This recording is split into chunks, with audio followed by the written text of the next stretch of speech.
श्रीराम समर्थ. सुस्वागतम. हिंदू जागृती न्यास व श्री घंटाळी देवी संस्थानच्या प्रभाते मनी या कार्यक्रमात डॉक्टर अश्विनी बापटचा सस्नेह नमस्कार. श्री ब्रह्मचैतन्य महाराज गोंदवलेकर प्रवचने. 5 डिसेंबर. नाम सहजपणे येणे याचे नाव अजपा जप. एक चांगला गृहस्थ होता. त्याला कसलेही व्यसन नव्हते. त्या गावात एक दिवस एक बुवा आला. या सद्गृहस्थाला भविष्याचा नाद होता. त्याला कोणी सांगितले की हे आलेले बुवा भविष्य अति उत्तम सांगतात.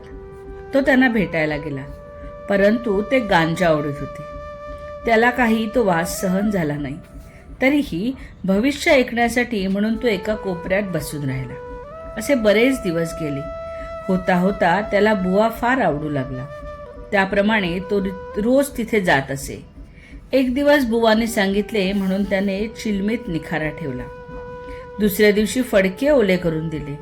पुढे त्याला एकदा बुवाने सांगितले म्हणून त्याने एक झुरका घेऊन पाहिला आणि हळूहळू सवयीने तो इतका तरबेज झाला की त्याने गांजा ओढण्यास गुरुलाही मागे टाकले.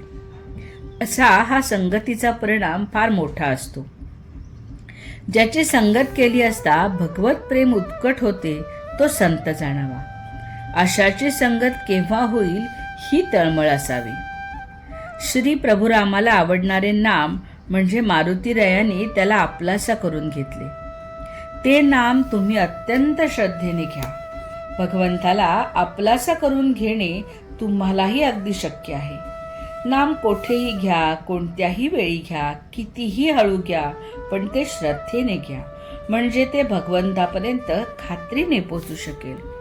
परमेश्वराच्या प्राप्तीसाठी प्राणायाम, योगासने इत्यादी साधने सांगितली आहेत, परंतु त्याहून जास्त महत्वाचे म्हणजे भगवंताची सहज भक्ती. भगवंताचे नाम सहजपणे येणे याचेच नाव अजपा जप होय. हा भक्तीचा अत्यंत प्रभावी उपाय आहे, श्रेष्ठ उपाय आहे. यात मीपणाचा शेवट होतो. मीपणा जाणे हीच भगवंताशी खरी अनन्यता होय. भगवंताची पूर्ण कृपा म्हणजे भगवंताशी एकरूपता होय. परमार्थ म्हणजे आपली सहजावस्था झाली पाहिजे आणि तशी व्हायला अंतरंगाची ओळख करून घ्यायला पाहिजे, म्हणजेच अंतर्मुख बनायला पाहिजे. भगवंताच्या नसतेपणाने उठलेले वारे म्हणजे काळजी होय. मनुष्याच्या सर्व दुःखांवर, आजारांवर आनंद आणि समाधान हे खरे औषध आहे. जो सदाचरणात आणि भगवंताच्या नामात राहतो त्याला हे औषध सहजी लाभत असते. या औषधाचा परिणाम नकळत आणि सहजी होत असून तो शेवटपर्यंत टिकून राहतो. आनंदमय राहण्याकरता भगवंत हवा. भगवंताकडून येणारी शांती हेच समाधान होय.